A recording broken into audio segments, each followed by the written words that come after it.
Bonjour, bonjour.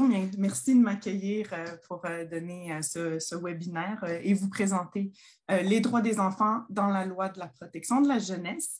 Je m'excuse déjà, je vais peut-être passer certaines diapos rapidement parce que j'ai réalisé que peut-être que j'en avais plus à dire que 20 minutes, mais vous allez avoir ma présentation, donc vous pourrez y avoir accès et aussi je suis disponible, je donne de la formation. Donc, s'il y a des personnes qui souhaitent aller plus en profondeur sur le sujet, je suis disponible pour venir vous offrir des formations et en parler en long et en large.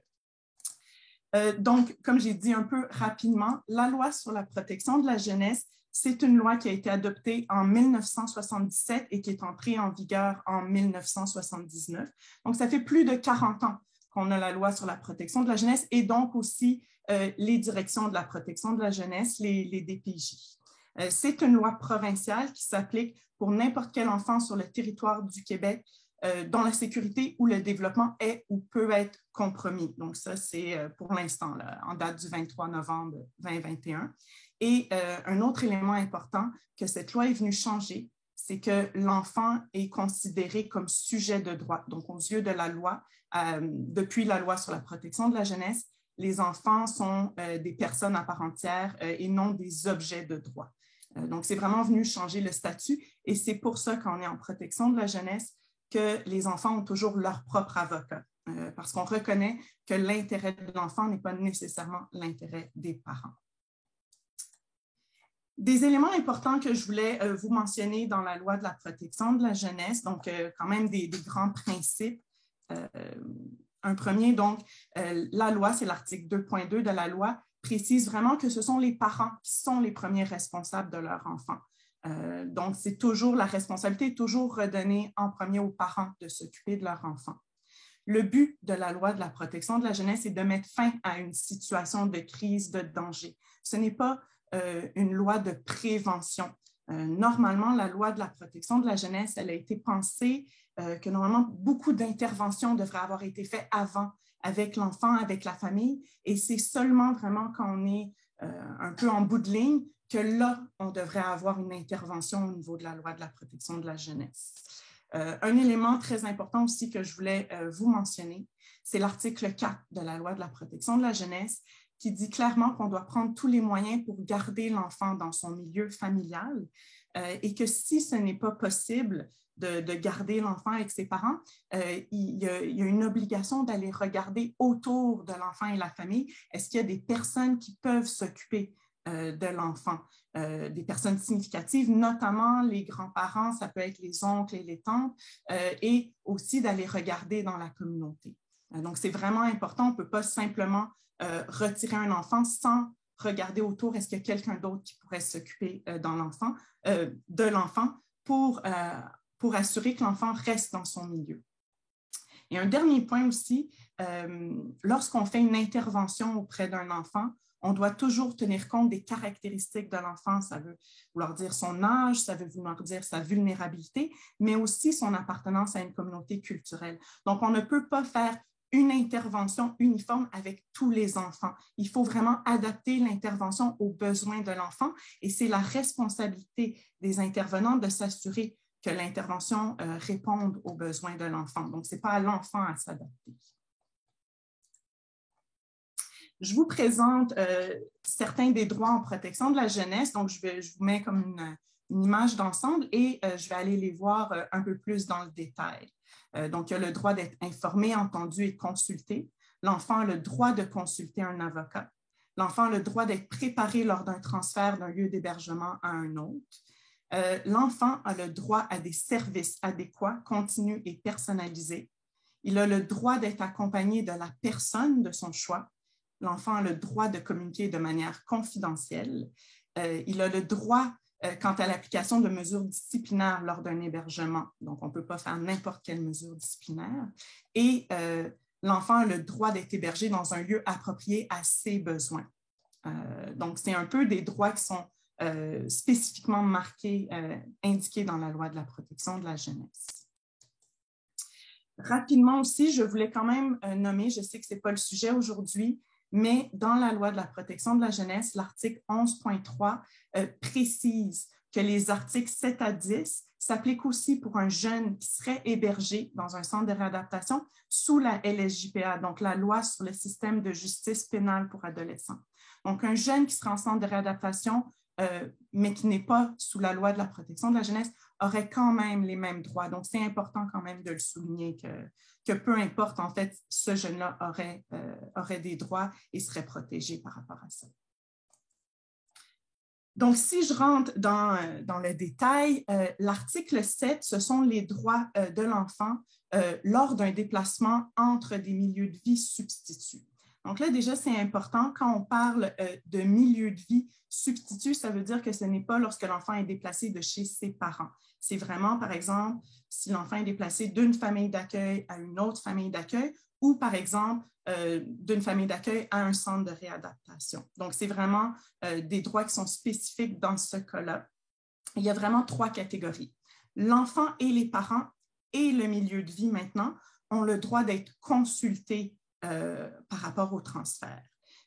Donc, lorsqu'il y a une décision pour un transfert, déjà, la décision de transfert doit être prise dans l'intérêt de l'enfant. Ça ne peut pas être une décision administrative. Par exemple, une place se libère dans une unité d'un centre de réadaptation et l'enfant est le prochain sur la liste. Okay? On ne peut pas prendre cette décision pour ça. Ça doit être vraiment parce que le déplacement est dans le meilleur intérêt de l'enfant.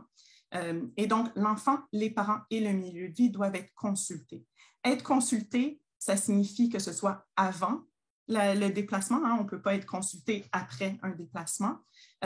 Et c'est, en général, c'est au niveau des modalités. Donc, c'est de donner l'opportunité à l'enfant d'être entendu, de s'exprimer sur ce qui serait important par rapport au déplacement. Ça peut être que l'enfant, il est inquiet au niveau de quand va se faire le déplacement. Donc, on peut prévoir un moment pour le déplacement. L'enfant peut aussi avoir des besoins spécifiques par rapport au prochain milieu de vie. Nous, par exemple, on a eu des dossiers où un jeune voulait, si c'était possible, être dans une famille d'accueil qui serait dans la même ville que sa mère pour pouvoir être plus proche. C'est certain, ce n'est pas une garantie, okay? Mais ça permet que l'intervenant va tenir compte des éléments et, dans la mesure du possible, voir si on peut trouver un milieu de vie qui répond à ces besoins-là. Donc, l'enfant doit être consulté et les parents aussi pour les mêmes choses. Et quand on parle du milieu de vie, c'est vraiment si c'est dans l'intérêt de l'enfant. Et le milieu de vie va pouvoir justement donner des recommandations sur quel type de prochain milieu de vie serait bien ou serait nécessaire pour cet enfant. Ça peut être aussi, le milieu de vie peut être consulté sur comment informer l'enfant de la décision ou quand est-ce qu'on devrait faire le déplacement. Quand on parle du droit d'être informé, donc encore une fois, c'est l'enfant qui a le droit d'être informé. Il doit recevoir l'information qui est nécessaire à son transfert. Et ce qui est important quand on parle de ça, c'est que non seulement l'enfant doit recevoir l'information, mais il doit la comprendre. Okay? Donc, il faut que l'explication, l'information soit donnée de façon à ce que l'enfant comprenne ce qu'on lui dit. Donc, ce n'est pas la responsabilité de l'enfant de comprendre, c'est vraiment la responsabilité des intervenants de s'assurer de transmettre l'information de façon à ce que l'enfant comprenne la décision. Et le dernier point, quand on parle d'un déplacement, c'est le droit d'être préparé. Ce droit appartient vraiment à l'enfant. Donc, l'enfant doit recevoir la préparation qui est nécessaire à son transfert. Ce qui est important quand on parle de ça, c'est que ça ne peut pas être une préparation uniforme. Donc, encore une fois, on ne peut pas appliquer les mêmes règles, si on veut, de préparation pour tous les enfants. Ça doit être vraiment une préparation qui est adaptée aux besoins de l'enfant. Donc, certains enfants vont, par exemple, avoir besoin peut-être de rencontrer le nouveau milieu de vie, peut-être d'aller faire une sortie. Donc, il peut y avoir un accompagnement qui peut être plus personnalisé, alors que peut-être pour d'autres enfants, ils vont être plus à l'aise et ça va se passer peut-être plus rapidement. C'est certain que tout ce que je dis, c'est quand ce n'est pas dans une situation d'urgence. Okay? Donc, c'est toujours quand les circonstances le permettent et qu'on peut vraiment informer et préparer l'enfant du mieux possible. De toutes les façons, on doit toujours essayer d'informer et de préparer un enfant selon le contexte. Le droit à des services adéquats, c'est l'article 8 dans la loi de la protection de la jeunesse. C'est vraiment un de nos gros vendeurs à la commission. On reçoit beaucoup de demandes par rapport à ça. Donc, lorsqu'on parle de services, on parle de services éducatifs, sociaux et de santé. Et donc, l'enfant a le droit de recevoir des services adéquats et de manière continue en tenant compte des ressources disponibles, donc humaines, financières ou matérielles. Qu'est-ce que ça signifie quand on parle de services éducatifs, services sociaux et de santé? Donc, services éducatifs, c'est certain, un enfant, même par exemple s'il est en centre de réadaptation, mais il a le droit à une éducation, à être scolarisé comme tous les enfants là, au Québec. Là. Donc, le fait d'être, par exemple, en centre de réadaptation ne devrait pas avoir un impact sur sa scolarité. Le droit des services sociaux. Okay? Donc, un enfant a le droit à ce qu'il y ait un suivi social qui soit fait de façon adéquate et le droit à des services de santé aussi. Donc, un enfant qui serait malade ou qui aurait des besoins spécifiques, le droit d'avoir accès à ces services. Ce qui est important, c'est que même si un service n'est pas ordonné, donc dans une ordonnance en protection de la jeunesse, ça ne veut pas dire qu'on ne doit pas les offrir. Okay? Donc, c'est vraiment les services dont l'enfant a besoin. Cet enfant-là a droit à ces services. Et lorsque les services font partie d'une ordonnance du tribunal, en fait, c'est simplement que l'obligation va beaucoup plus loin. La décision du tribunal, elle est exécutoire au moment où elle est rendue. Donc, par exemple, si un juge ordonne une évaluation psychologique, cette ordonnance, donc le suivi psychologique ou l'évaluation psychologique, les moyens doivent se prendre dès que l'ordonnance elle est rendue pour pouvoir permettre que l'enfant y ait accès. Donc, c'est simplement le fait que ça va plus loin. On pourrait en fait mentionner aussi, même si l'enfant est dans une mesure volontaire, donc l'enfant et la famille, et que le DPJ n'offrirait pas le service, ça pourrait être considéré comme un non-respect de l'entente et donc une des parties pourrait s'adresser au tribunal. Donc, même si, dans le fond, ça faisait partie d'une mesure volontaire, il faut que le service soit offert. L'article 8 de la loi de la protection de la jeunesse est très gros et il comprend aussi le droit d'être accompagné. Donc, on a vraiment à l'intérieur d'un article, on a le droit d'avoir des services pour l'enfant et le droit d'être accompagné. Le droit d'être accompagné, c'est un droit qui appartient à l'enfant et qui appartient aux parents. Donc, l'enfant a le droit d'être accompagné et assisté par la personne de son choix et les parents ont le droit d'être accompagnés et assistés par la personne de leur choix. Dans tous les cas, c'est lorsqu'ils désirent obtenir des informations ou lorsqu'ils rencontrent le DPJ ou un intervenant, un représentant du DPJ. Donc, ce n'est pas dans tous les contextes. Le droit d'être accompagné, comme j'ai dit, c'est un droit qui appartient à l'enfant. Donc, ce n'est pas, dans une situation, ce n'est pas nécessairement le droit du parent d'accompagner son enfant, c'est vraiment le droit de l'enfant de choisir et d'être accompagné par la personne de son choix. La loi a écrit que c'était la personne de son choix, n'a pas précisé l'adulte de son choix. Donc, un enfant pourrait décider que c'est, par exemple, sa grande sœur qui est la personne de confiance et qu'il souhaite être accompagné. Et a priori, il n'y aurait pas nécessairement de raison pourquoi la grande sœur, par exemple, ne pourrait pas accompagner l'enfant. Le contexte pour être accompagné, c'est vraiment dans un contexte justement de rencontre, donc pour obtenir des informations ou pour les rencontres avec les intervenants. Donc, ce ne serait pas nécessairement quand il y a des visites supervisées, parce que là, c'est vraiment une activité clinique. Donc, par exemple, un parent qui souhaiterait être accompagné dans le cadre d'une visite supervisée, il pourrait possiblement, mais ça ne ferait pas partie du droit d'être accompagné, parce que c'est vraiment pour des moments spécifiques quand on parle du droit d'être accompagné. Qu'est-ce que je pourrais aussi vous mentionner d'important? La personne qui accompagne, c'est vraiment dans le cadre ou dans un rôle d'accompagnement. Donc, cette personne ne peut pas dicter les services, ne peut pas intervenir dans l'application des services. Donc, le rôle de la personne qui accompagne doit vraiment être pour une cueillette d'informations ou dans une démarche qui est par rapport à un service. Donc, c'est vraiment de rester dans le rôle d'accompagnement et de support, soit du parent ou soit de l'enfant. Le droit de communiquer de manière confidentielle, c'est l'article 9 dans la loi de la protection de la jeunesse. Et encore une fois, ce droit-là est vraiment spécifique lorsqu'un enfant est confié à un milieu de vie substitut. Donc, on parle famille d'accueil, foyer, centre de réadaptation.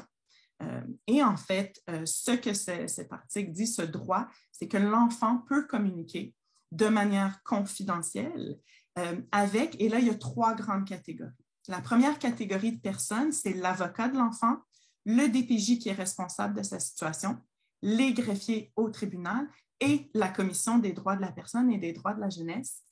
Et pour cette catégorie, il n'y a aucune limite. Donc, on ne peut pas interdire l'enfant de communiquer, par exemple, avec son avocat ou avec la commission, et on ne peut pas superviser, on ne peut pas écouter les communications pour cette catégorie. Et quand on parle qu'il n'y a aucune limite, c'est que le tribunal ne pourrait pas interdire ces communications. Donc, la loi a vraiment prévu que l'enfant a toujours le droit de communiquer de façon confidentielle avec ces personnes-là. La deuxième catégorie de personnes, ce sont les parents de l'enfant et les frères et sœurs de l'enfant.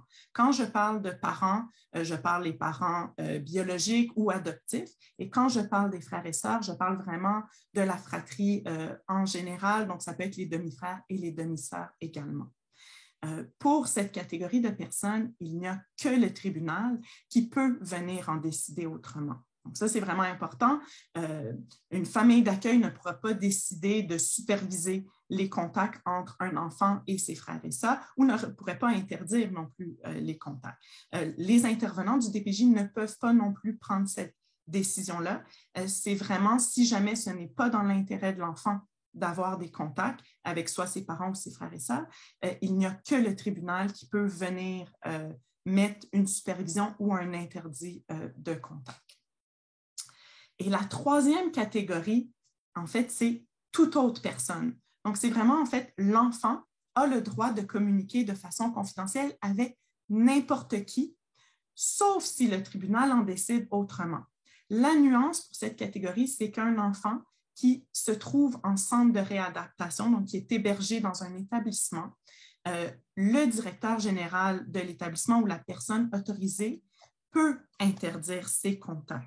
Donc, il y a quand même une nuance, mais c'est vraiment dans un cas spécifique d'un jeune qui serait hébergé dans un établissement. Cet interdit de contact ne peut pas se faire de n'importe quelle façon. Donc, la décision doit être motivée. Donc, on doit justifier pourquoi on fait un interdit de contact et la décision doit être rendue par écrit. Donc, le jeune doit recevoir la décision par écrit, les parents aussi. Le jeune doit être informé qu'il a le droit de ne pas être d'accord avec cette décision et que s'il n'est pas d'accord, le tribunal va être saisi d'urgence. Donc, c'est vraiment important. Souvent, en fait, les jeunes qui sont en centre de réadaptation vont, par exemple, avoir des feuilles de contact et comment ça va être présenté aux jeunes, c'est que ce sont les seules personnes à qui ils ont le droit de communiquer. Mais ce n'est pas ça. A priori, un jeune peut communiquer avec toute personne et de façon confidentielle. L'article 10, c'est les droits quant à l'application des mesures disciplinaires. Donc, c'est peut-être un peu plus technique.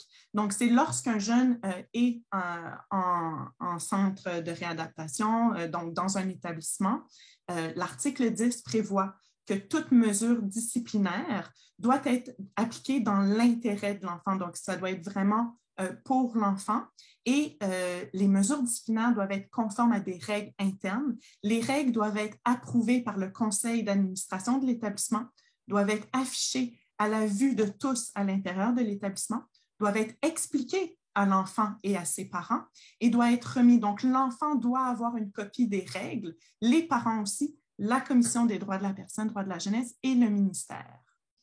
Ce qui est important aussi, donc l'article 10 précise qu'on ne peut jamais utiliser comme une mesure disciplinaire l'isolement, l'encadrement intensif et la mesure d'empêchement des fugues. Donc, c'est la nouvelle mesure, bon, ça fait quelques années maintenant.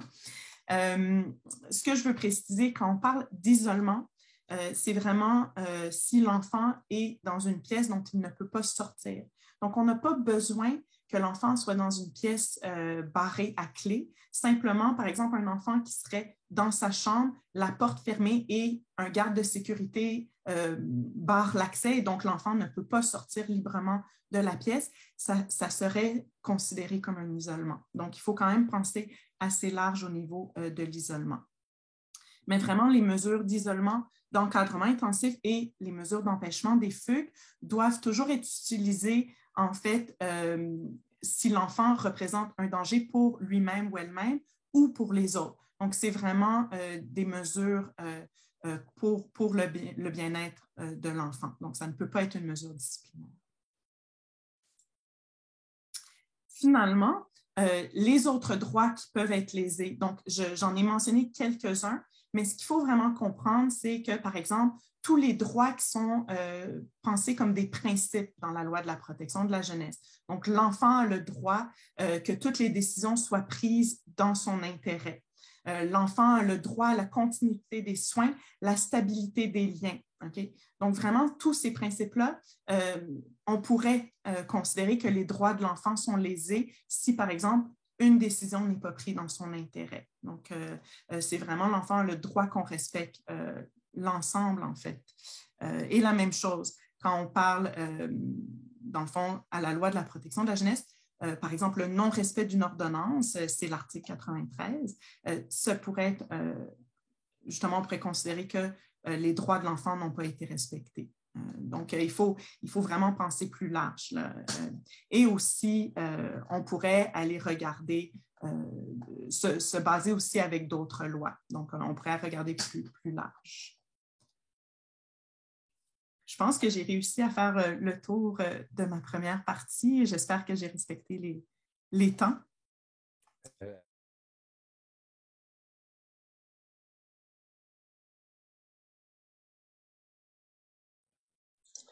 Merci beaucoup, Alexandre. Donc, d'entrée de jeu, là, simplement pour mentionner que cette présentation-là, on l'offre aussi également à la commission. Donc, on l'a un peu plus détaillé. Il y a certains principes qu'on n'a pas pu insérer faute de temps. Donc, si vous êtes intéressé, là, vous pouvez entrer en contact avec votre conseiller dans le secteur des services sociaux pour pouvoir qu'on vous offre cette formation-ci.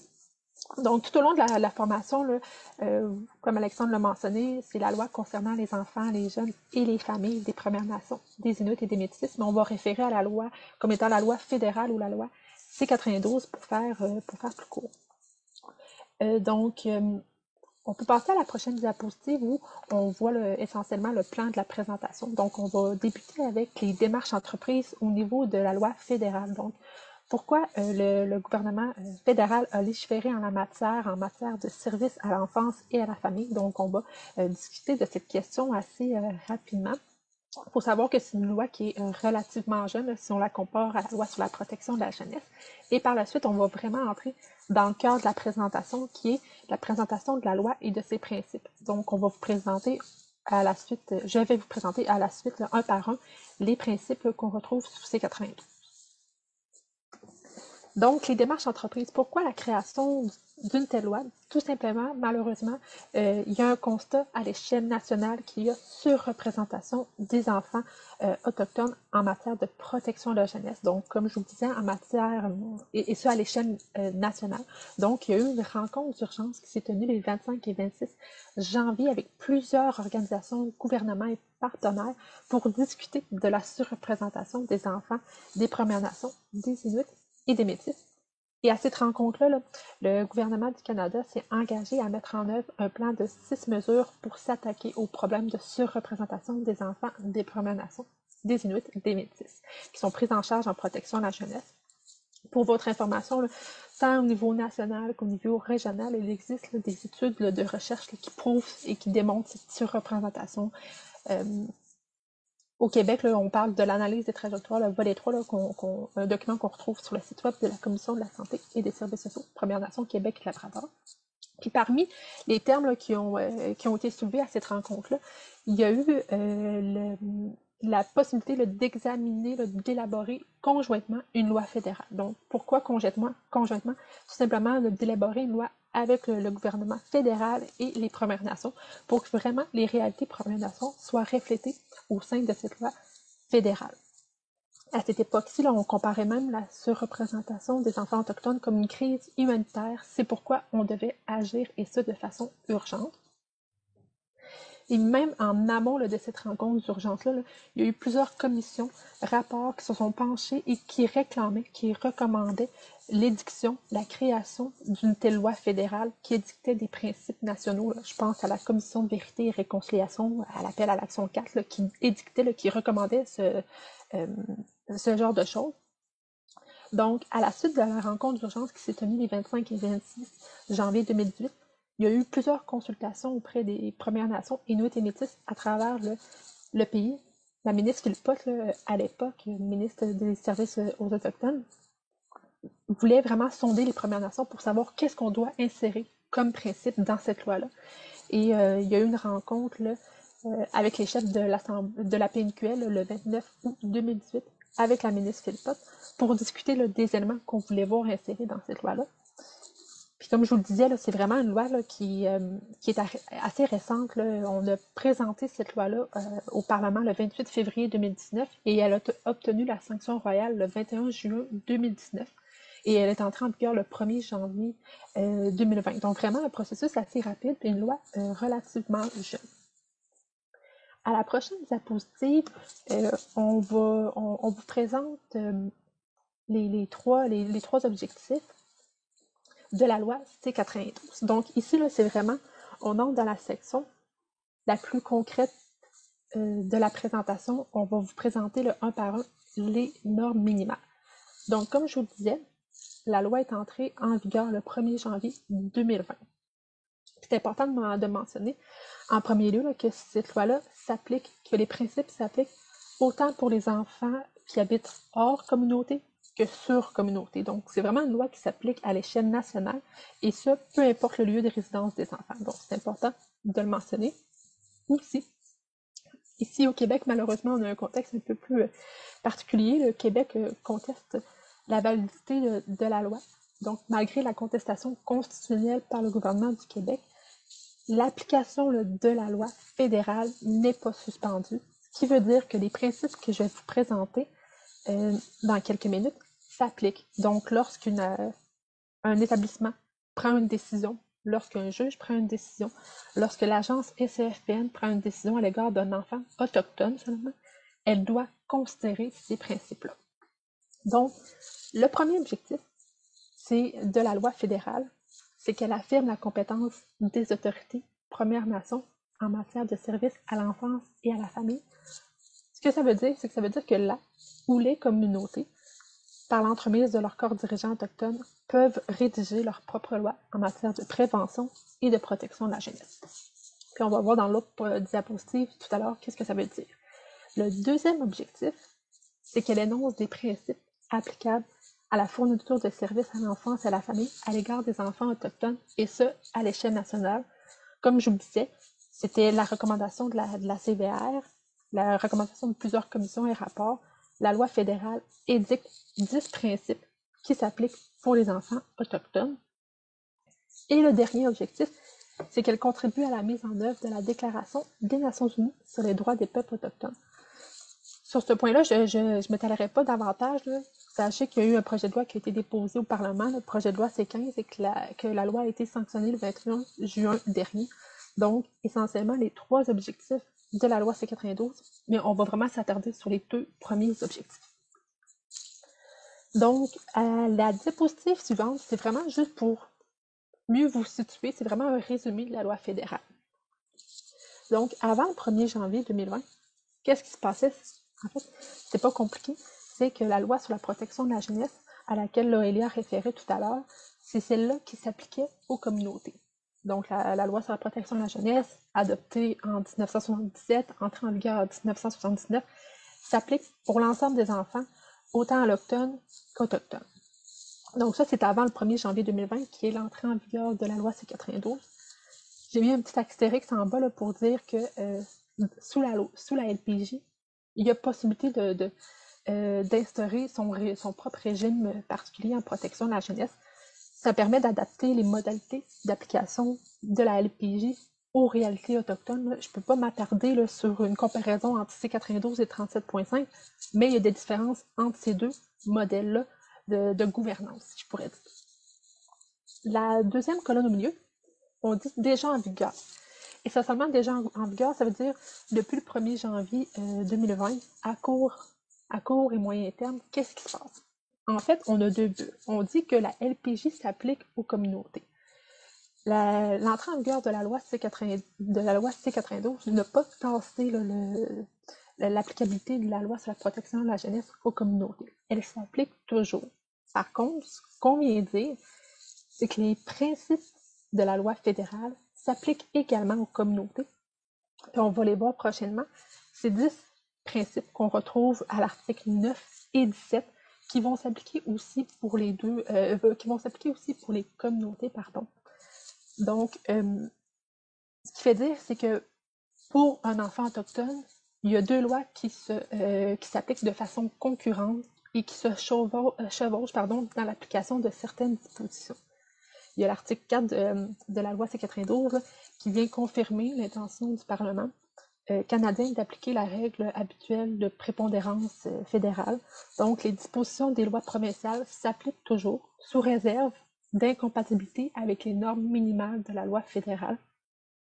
Et il y a eu des décisions de quelques cours du Québec Chambre de la jeunesse qui venaient confirmer que c'était une application qui était plutôt concurrente avec les deux lois. Donc, à court moyen terme, les deux lois s'appliquent. La LPJ s'applique pour les communautés, mais l'intervenant, le juge, doit aussi considérer et appliquer les 10 principes de la loi fédérale. À la troisième colonne, on dit à long terme. Qu'est-ce qui se passe? Bien, on dit la loi de la Première Nation, rédigée sous la loi fédérale, par la communauté, s'applique. En fait, ça, c'est le premier objectif que je vous ai présenté, c'est d'affirmer la compétence des Premières Nations en matière de protection de la jeunesse. Donc, la communauté peut rédiger sa propre loi. Par contre, lorsqu'elle va rédiger sa propre loi, elle va devoir y insérer des articles de la loi fédérale. Donc, on parle des articles 10 à 15 de la loi fédérale. Elle ne peut pas y déroger. Donc, elle rédige sa propre loi et insère les articles 10 à 15 dans sa propre loi. Et la troisième colonne, on dit la LPJ peut s'appliquer aux communautés. On dit un peu parce que c'est vraiment selon le besoin et le bon vouloir de la communauté. C'est elle qui va décider si elle veut tasser de A à Z l'application de la LPJ, si oui, elle peut le faire, ou c'est elle qui va dire « je veux y aller graduellement, je ne suis pas prêt à prendre l'ensemble des responsabilités, pour certaines sections, la LPJ va encore s'appliquer ». Donc, c'est pour ça que c'est un facultatif, c'est selon la communauté. Donc ça, c'est vraiment un résumé de la loi fédérale. Puis on va passer assez rapidement chacun des principes de la loi fédérale. Donc, le premier principe qu'on retrouve à la prochaine diapositive, c'est le principe de la continuité culturelle. C'est un principe qu'on ne retrouve pas nécessairement dans la LPJ, parce que la LPJ parle d'identité culturelle, mais ici, continuité culturelle, ça va beaucoup plus loin que l'identité culturelle. Donc, au paragraphe A, on dit qu'essentiellement, la continuité culturelle, c'est essentiel aux communautés et aux nations. Au paragraphe B, on vient définir qu'est-ce que comprend la continuité culturelle. La langue, la culture, les pratiques, les coutumes, les traditions, les cérémonies et les connaissances des peuples autochtones, ça fait partie de la continuité culturelle. Donc, c'est vraiment une définition de qu'est-ce que comprend la continuité culturelle. À la seconde diapositive, on va dire que, au paragraphe C, que le fait de résider avec les membres de sa famille, le fait que l'enfant réside avec sa grand-mère, son oncle, sa tante, bien souvent, ça favorise son intérêt de l'enfant. On dit au paragraphe D que les services qu'on doit offrir à l'enfant ne doivent pas contribuer à l'assimilation, justement, de la communauté et de la nation. Et le dernier point, au paragraphe E, qui est quand même assez important, on dit les caractéristiques et les défis propres à la région où se trouve l'enfant doivent être pris en considération. Donc, un enfant qui vient de la communauté de Lac-Saint-Jean versus un enfant qui vient de la communauté de Kahnawake, ben, n'ont pas les mêmes réalités. L'enfant à Matimicoche, ben, on peut juste se rendre sur communauté par avion ou par train. Tandis qu'un enfant qui vient de la communauté de Kahnawake, ben, on peut se déplacer puis s'y rendre en voiture. Donc, vraiment, on doit regarder chacune des caractéristiques et des besoins de la communauté en tant que telle. Donc ça, c'est la continuité culturelle qu'on doit faire ressortir et vivre vraiment tout le long de l'intervention en protection de la jeunesse auprès de l'enfant autochtone. À la prochaine diapositive, on parle d'égalité réelle. C'est un principe qu'on ne retrouve pas nécessairement, encore une fois, sur la LPJ. Donc, le paragraphe A, on dit que les besoins particuliers d'un enfant handicapé doivent être pris en considération. Donc, par exemple, si l'enfant se déplace en chaise roulante, bien, on doit trouver un moyen sur communauté de pouvoir favoriser la participation de cet enfant-là à un événement qui aura lieu sur communauté, que ce soit une cérémonie traditionnelle, un power, etc. Donc, vraiment, on doit mettre en place, on doit lui permettre la participation à ce genre d'activité-là. Au paragraphe B, C et D, qu'on retrouve à la prochaine diapositive, je ne m'y attarderai pas tant que ça parce que c'est des principes déjà qui existent sous la LPJ. Le droit d'être entendu, le droit de pouvoir donner son point de vue et ses préférences, ça existe déjà. Donc, c'est ce qu'on dit sous B, C et D. B, c'est pour l'enfant, C, c'est pour la famille, et D, c'est pour le corps dirigeant autochtone. Donc, tout ça est déjà prévu sous la LPJ. Par contre, ce qui est droit nouveau, c'est le deuxième, c'est le paragraphe E, où on parle du principe de Jordan. Dans le fond, on vient vraiment codifier le principe de Jordan, où on dit qu'aucun conflit de compétences ne doit occasionner de lacunes dans les services à l'enfance et à la famille. Donc, c'est le principe de Jordan.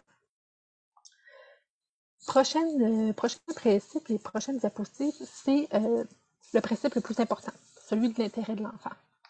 Donc, on dit au paragraphe 10.1, et j'en parlerai pas plus que ça, que lorsqu'on prend une décision à l'égard de l'enfant, c'est la considération fondamentale. C'est la même chose sur la LPJ, c'est toujours le critère, la règle cardinale.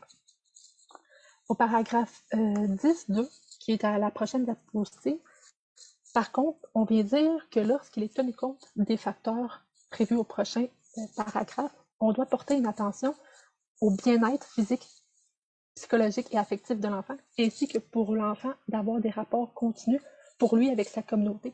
Donc, on met sur un même piédestal ces deux facteurs-là. C'est un peu un changement, c'est un changement différent d'interprétation qu'on retrouve à l'article 3 sur la LPJ, puisque l'article 3 de la LPJ vient dire que l'aspect culturel diminue avec le temps. À la prochaine diapositive, on parle à l'article 3 des facteurs qu'on doit prendre en compte pour déterminer l'intérêt de l'enfant. Et on a une liste qui est non exhaustive, donc c'est très important de se rappeler. Je m'y attarderai pas si longtemps parce que cette liste-là, c'est un peu la même liste qu'on retrouve sous la LPJ. Par contre, à la prochaine diapositive, au paragraphe F, il y a un point qui est assez important. On mentionne que tout plan concernant ces soins, lequel peut comprendre des soins donnés conformément aux coutumes ou aux traditions du groupe, de la collectivité ou du peuple autochtone dont il fait partie. Donc ici, on vient reconnaître les ressourcements sur le territoire, les thérapies traditionnelles. Malheureusement, lors de la commission V, il y a eu plusieurs témoignages d'enfants, de familles qui ont mentionné que c'était pas reconnu ou retenu par le juge ou l'intervenant. Donc ici, on vient vraiment codifier l'importance et les bienfaits que les ressourcements sur le territoire et thérapies traditionnelles peuvent avoir sur l'enfant. À la prochaine diapositive, et ça c'est vraiment un autre principe qui est important, Loelia tantôt le parlait, la LPJ c'est pas une loi de prévention. Mais ici on vient dire, pour les communautés, pour les Premières Nations, c'est important, on doit prioriser les services préventifs en amont des services de protection. Donc, c'est vraiment à la prochaine diapositive. Là.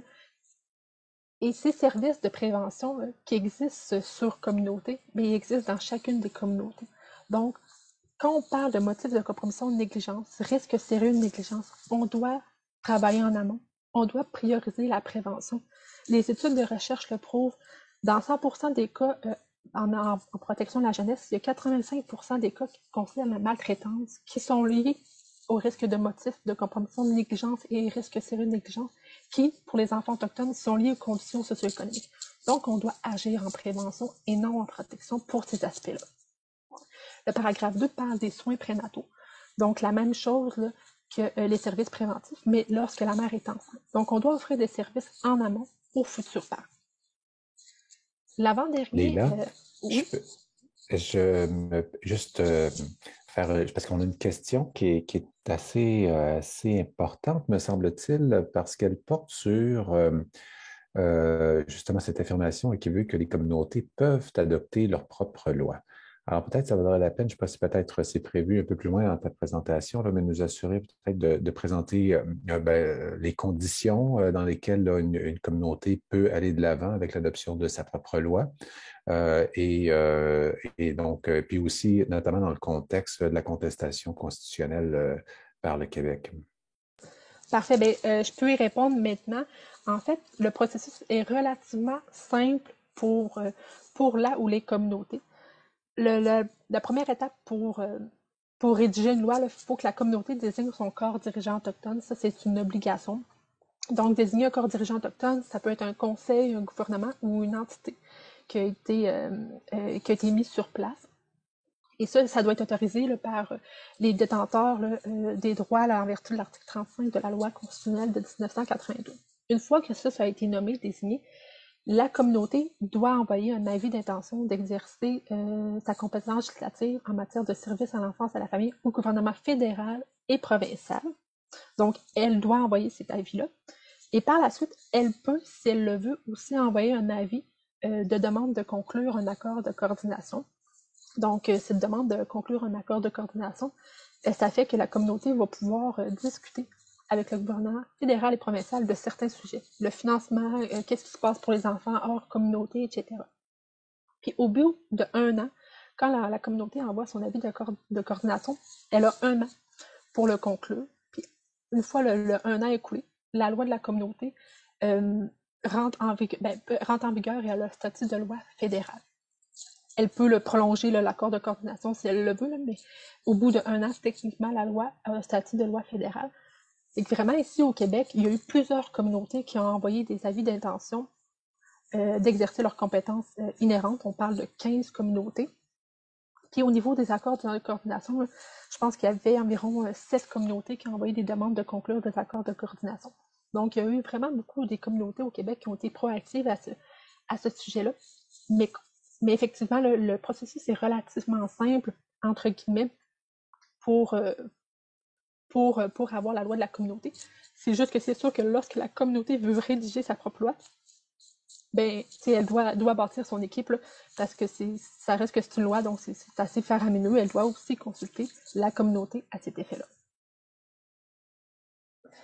Donc, Merci. parfait. Puis je pourrais parler de la contestation par la suite. Donc, avant-dernier principe, on parle des conditions socio-économiques.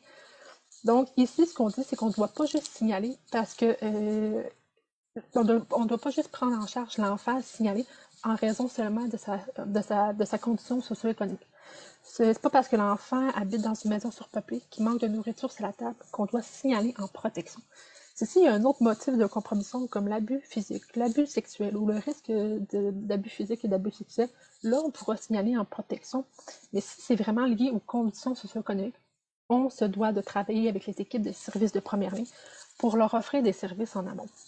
Si la maison est surpeuplée, on peut peut-être travailler avec l'équipe d'infrastructures sur la communauté.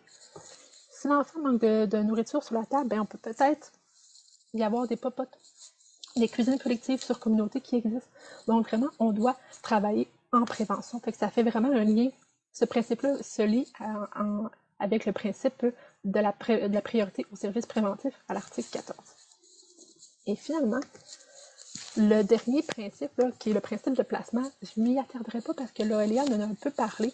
C'est un principe qu'on retrouve à l'article 4 de la loi sur la protection de la jeunesse. Par contre, ici, il est vraiment écrit de façon claire que c'est un ordre de priorité. Et on vient vraiment avoir une liste complète de l'ensemble des personnes à qui on peut confier un enfant. Donc, c'est vraiment une liste qui est plus complète que ce qu'on retrouve sous la LPJ à l'article 4, parce qu'à l'article 4, on ne retrouve pas le paragraphe D, par exemple. Et important de mentionner, à chacun des principes, que ce soit le principe au niveau de la priorité aux soins des préventifs ou ce principe-ci, on fait toujours référence au principe de l'intérêt de l'enfant. Et finalement, là, pour compléter la question, la contestation du Québec, là, même si une contestation du Québec, ça n'empêche pas l'application des principes, puis ça n'empêche pas les communautés de pouvoir rédiger et voir leur loi entrer en vigueur et adopter. il y a eu la communauté de Béjouane dernièrement qui a adopté sa loi en matière de services à l'enfance et à la famille, donc une communauté Atikamekw. Et sa loi va entrer en vigueur là, en début janvier 2022. Donc, le Québec ne participe pas activement dû à la contestation. Par contre, les communautés sont vraiment proactives puis travaillent quand même là, sur le terrain pour voir leur loi adoptée et entrer en vigueur. Donc, de mon côté, moi, ça terminerait ma présentation. Merci.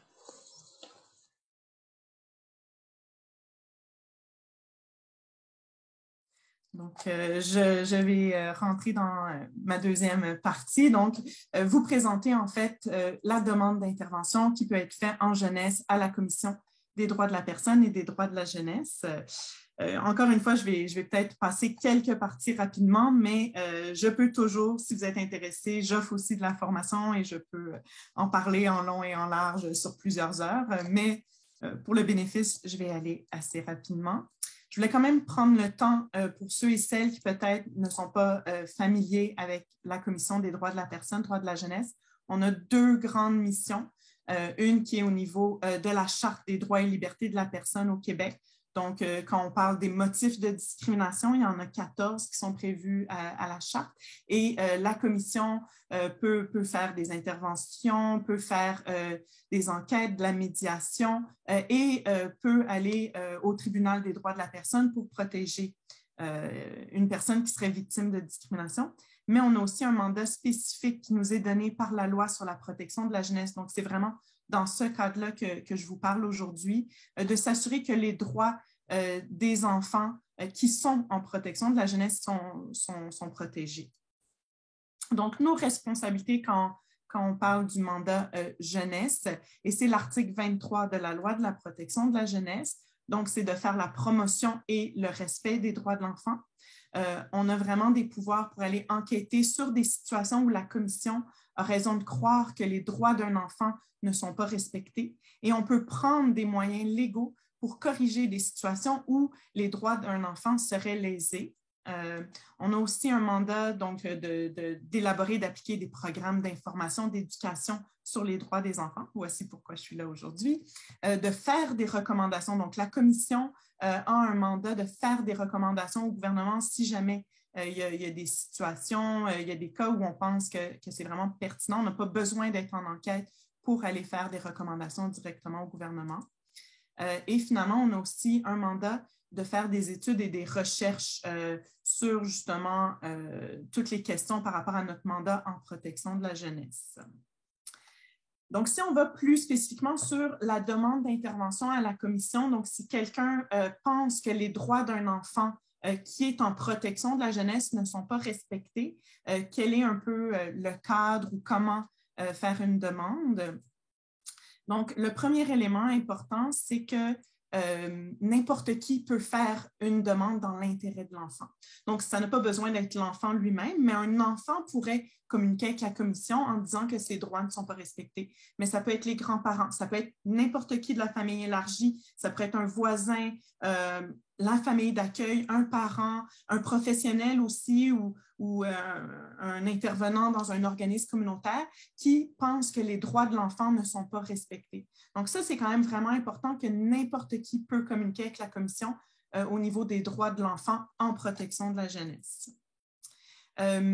Les demandes d'intervention sont confidentielles. Donc, la commission ne va jamais mentionner qui nous fait la demande d'intervention. On va toujours parler de la personne requérante.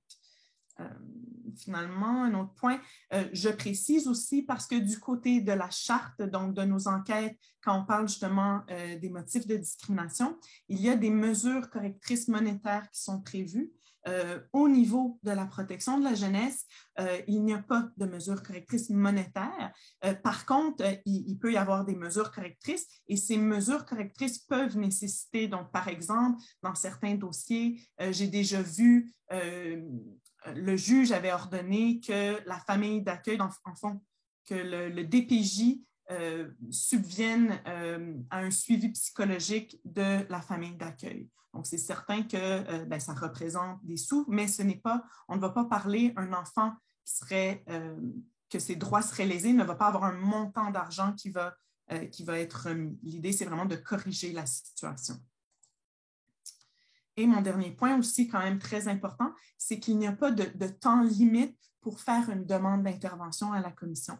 Donc, si par exemple, vous avez une situation où vous pensez qu'il y a 2 ans, un enfant, ses droits n'auraient pas été respectés en protection de la jeunesse, vous pouvez faire une demande à la commission. C'est certain, si le dossier jeunesse n'existe plus parce que le jeune a atteint la majorité ou que le dossier a été fermé depuis plus longtemps, c'est possible que la commission ne pourra pas poursuivre son enquête, mais il n'y a pas un temps limite pour faire la demande. Et si le dossier est accessible, on va pouvoir aller faire enquête. Les pouvoirs d'enquête de la commission. Donc, les enquêteurs de la Commission des droits de la personne, droits de la jeunesse, possèdent les mêmes pouvoirs que ceux qui sont accordés aux commissaires enquêteurs en vertu de la loi sur les commissions d'enquête. Donc, c'est l'article 68 de la Charte québécoise des droits et libertés de la personne et l'article 9 de la loi sur les commissions d'enquête. Donc, qu'est-ce que ça donne comme pouvoir quand on est en enquête? Donc, la commission peut interroger toute personne qui peut lui donner de l'information importante en lien avec la demande d'intervention. Donc, par exemple, si un enquêteur, une enquêtrice souhaite communiquer avec un médecin qui aurait vu l'enfant pour avoir de l'information et que c'est en lien avec la demande, l'enquêteur, l'enquêtrice a le droit de communiquer et le médecin doit fournir l'information. On a le droit de visiter les lieux. Souvent, on va voir ça lorsqu'on a des demandes d'intervention, par exemple, justement, à des situations d'isolement ou de contention, pour aller s'assurer que les lieux respectaient les besoins de l'enfant, que c'était adéquat, là, que ce n'était pas un lieu, par exemple, d'hébergement qui ne répond pas aux besoins de l'enfant. Et finalement, on peut aller obtenir tous les documents qui seraient pertinents, toujours dans le cadre de notre enquête. Donc, on pourrait obtenir le dossier DPJ, le dossier de la ressource, le rapport de police, le rapport du coroner, malheureusement, dans les situations de décès. C'est vraiment tout ce qui va permettre à l'enquêteur, l'enquêtrice, de vraiment avoir une vue d'ensemble de la situation et pouvoir enquêter et analyser adéquatement la situation. Le processus d'une demande. Donc, souvent, je compare le processus un peu comme quand on va aux urgences. Donc, la première étape, en fait, ça va être l'accueil et la recevabilité. Donc, la commission reçoit beaucoup de demandes d'appel et c'est certain, il y a une première partie de triage. Beaucoup de personnes vont communiquer avec la commission, peut-être parce qu'ils souhaitent en fait faire un signalement. Donc, dans ce cas-là, on va référer les personnes au DPJ de leur région. On peut aussi avoir des situations qui ne sont pas recevables. Des fois, par exemple, des parents peuvent communiquer avec la commission car ils ne sont pas d'accord avec une décision du juge, donc avec un jugement. Et la commission, si le parent n'est pas d'accord avec le jugement, mais ce n'est pas notre rôle. Donc là, dans ce cas-là, on va aussi les référer à des organismes adéquats pour que les parents soient accompagnés dans leur démarche. Donc, on va toujours, dans une première étape, aller valider notre compétence et voir si la demande, elle est recevable. Et si oui, on va ouvrir un dossier. Lorsqu'on est en enquête, il va y avoir une évaluation du dossier qui va être fait. Donc, l'enquêtrice va communiquer avec le mis en cause. Donc, le mis en cause, ce serait le ou la personne ou les organismes qui n'auraient pas respecté les droits des enfants. Souvent, on va penser justement au DPJ, la direction de la protection de la jeunesse, mais en fait, ça pourrait être les centres de services scolaires. Désolée, je ne suis pas encore habituée à les appeler comme ça. Ça pourrait être un milieu hospitalier. Ça pourrait être un policier qui, par exemple, n'aurait pas fait un signalement alors qu'il avait une obligation de signalement. Donc, vraiment, nous, l'enquêtrice, l'enquêteur va contacter le mis en cause et va demander de l'information par rapport à justement la demande qu'on a reçue. Souvent, dans certains dossiers, on va obtenir des règlements ou des ententes. Donc, lorsqu'on va communiquer avec les mises en cause, soit qu'on va apprendre que la situation a déjà été réglée, donc que des mesures ont été mises en place avant, en fait, qu'on communique, ou lorsque on est en enquête et qu'on communique, le mis en cause va proposer, va suggérer des démarches pour régler la situation. Et donc, le dossier va être terminé puisqu'on n'a plus raison de croire que les droits de l'enfant continueraient d'être lésés. Donc, si on a une entente ou un règlement. Il y a des dossiers où on va vraiment poursuivre l'enquête, peut-être parce que certains éléments, on n'a pas eu de règlement, ou aussi on peut avoir des situations très complexes, très lourdes, et on va aller, justement, on va poursuivre l'enquête pour vraiment s'assurer d'avoir l'ensemble des faits. Donc, dans ce cas-là, dans le fond, c'est les mêmes pouvoirs. L'enquêtrice va obtenir la version des faits de toutes les personnes qui sont impliquées, pourrait rencontrer les personnes concernées, visiter les milieux de vie, comme j'ai dit précédemment. Et à ce niveau, l'enquêteur ou l'enquêtrice va rédiger un exposé factuel. Donc, c'est un document qui fait vraiment un résumé de toute l'information qui a été recueillie. Et ce document-là va être mis aux parties dans le dossier. Les parties dans le dossier, ce n'est pas nécessairement, en fait, ça peut souvent ne pas être la personne qui fait la demande d'intervention. Donc, les parties au dossier, ça va être l'enfant, les parents et le mis en cause, le DPJ. On va faire l'analyse de la preuve. Donc, l'enquêteur va analyser la preuve, donc tout ce qui a été rassemblé dans l'exposé factuel, va aussi tenir compte, donc si par exemple les parties ont fait des commentaires et que cela modifie l'information, on va en tenir compte et l'enquêtrice va rédiger un rapport final. Ce rapport est vraiment pour le comité des enquêtes. Donc à la commission, il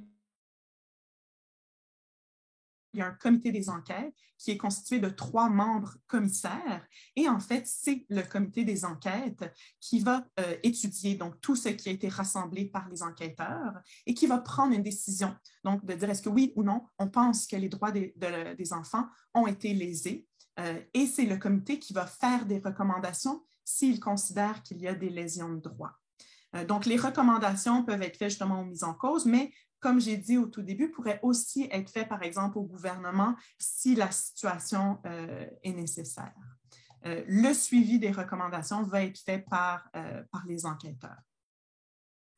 Je pense que j'ai le temps. Donc, j'ai préparé des exemples. En fait, c'est des exemples qui représentent plusieurs dossiers, si on veut, ou un peu fictifs pour vous montrer, en fait, qu'est-ce qu'on pourrait avoir pour un dossier avec règlement et pour un dossier avec justement le comité des enquêtes.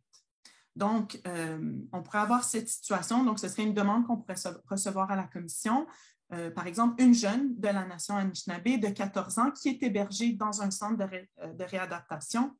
Malgré plusieurs demandes de la jeune pour participer aux sorties et aux activités culturelles organisées par le Centre d'amitié autochtone de sa région ainsi que sa communauté, rien n'est organisé sous prétexte que l'intervenante de la jeune est présentement en congé maladie et que les autres intervenants sont surchargés, donc n'ont pas le temps de faire les démarches pour que la jeune puisse avoir les sorties. Donc, la commission reçoit une demande et donc on mène une enquête. Pendant l'enquête, on réalise en fait qu'aucune démarche, donc on constate qu'aucune démarche n'a été prise au centre de réadaptation pour permettre à la jeune de faire des activités avec le centre d'amitié ou sa communauté et qu'aucun autre moyen n'a été pris pour assurer la continuité culturelle dont Leila a parlé pour la jeune. Donc, on n'a vraiment aucun moyen n'a été pris auprès de cette jeune-là. Donc, la résolution, pendant l'intervention de la commission, la DPJ s'est engagée à rencontrer le Centre d'amitié autochtone, à établir une entente de collaboration pour permettre à la jeune de participer aux activités du centre. Par ailleurs, une directive a été écrite, une animation a été faite auprès des équipes pour rappeler en fait le droit des jeunes d'avoir des sorties, des activités culturelles, particulièrement en fait pour les jeunes des communautés autochtones. Ce qu'il faut comprendre, c'est que la commission va intervenir, va recevoir la demande et va travailler justement dans le cadre de la loi de la protection de la jeunesse, mais va tenir compte des principes. Donc, quand on parle de la notion d'intérêt de l'enfant, tout ça, les enquêteurs, les enquêtrices vont en tenir compte dans leur analyse et pour intervenir dans le dossier. Là. Ils ne vont pas regarder seulement la loi de la protection de la jeunesse. Un deuxième exemple que je voulais vous présenter. Loélia, oui? Je peux juste te faire une petite parenthèse parce que ça me Oui. rappelle un peu là, la question qui avait été posée au début de la présentation. Alors, est-ce que ça pourrait, dans le cas où un jeune sentirait que son intervenant n'a pas les compétences culturelles là, pour l'accompagner, est-ce que ça pourrait, et qu'on lui refuserait un autre intervenant, est-ce que ça pourrait faire l'objet d'une demande auprès de la CDPDJ? Si le jeune est en protection de la jeunesse, ça pourrait définitivement faire une demande. Nous, on va aller regarder la situation, de voir quels sont les moyens qui ont été pris justement pour que l'édition soit dans l'intérêt du jeune, qu'il ait les services dont ce jeune a besoin, tout à fait. Mais c'est certain que nous, notre cadre, c'est que le jeune soit en protection de la jeunesse. Donc moi, c'était ça aussi que je voulais m'assurer parce que la question n'était pas nécessairement claire pour moi quand je l'avais lue, là. Mais si le jeune est en protection de la jeunesse, oui, c'est une demande et nous, on va aller regarder si ces droits ont été respectés et si, justement, il y a des recommandations qui peuvent être faites. Merci. Donc, un deuxième exemple, et c'est des exemples fictifs, hein, j'ai comme rassemblé plusieurs dossiers qu'on reçoit à la commission, mais c'est pour montrer peut-être une enquête où on irait justement au comité des enquêtes. Donc, la demande d'intervention, donc ce serait une fillette de 5 ans de la nation Innu qui est placée en famille d'accueil alloctone depuis 6 mois dans une autre région. L'enfant a été placé dans cette famille car elle a des besoins spécialisés et demande beaucoup de soutien. Cependant, des contacts entre les grands-parents et leur petite-fille sont refusés sans aucun motif valable par l'intervenante sociale de la DPJ. Donc, nous, on reçoit la demande, la commission mène une enquête et l'enquête démontre que les droits de l'enfant n'ont pas été respectés. La DPJ invoque en fait la grande distance à parcourir pour l'enfant pour organiser les contacts, ainsi que le manque de personnel pour accompagner l'enfant. Donc, ce sont les motifs pour ne pas donner des contacts à l'enfant.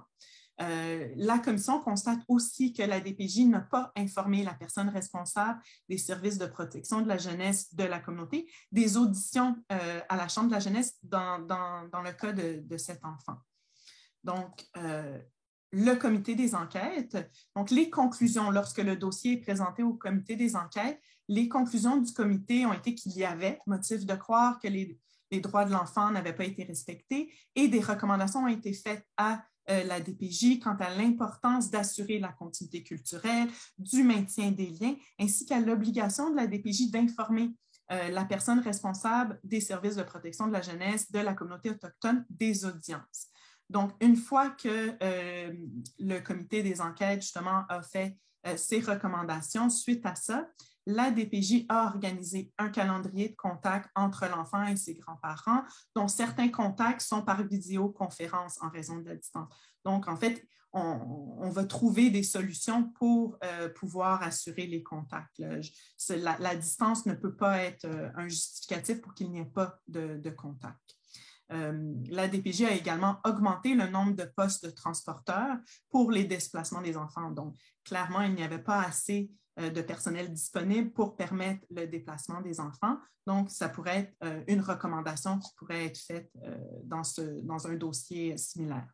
Et finalement, une directive a été mise en place et un rappel a été fait aux équipes sur l'obligation de la DPJ. Donc, c'est vraiment une obligation qui est prévue à la loi d'informer la personne responsable de la communauté autochtone de la date, heure et lieu, ainsi que de l'objet des audiences et du droit de cette personne d'y assister. Donc, si le DPJ ne respecte pas cette obligation, ça lèse les droits de l'enfant. Donc, c'est vraiment une recommandation ou le type d'intervention que nous, on peut faire à la commission.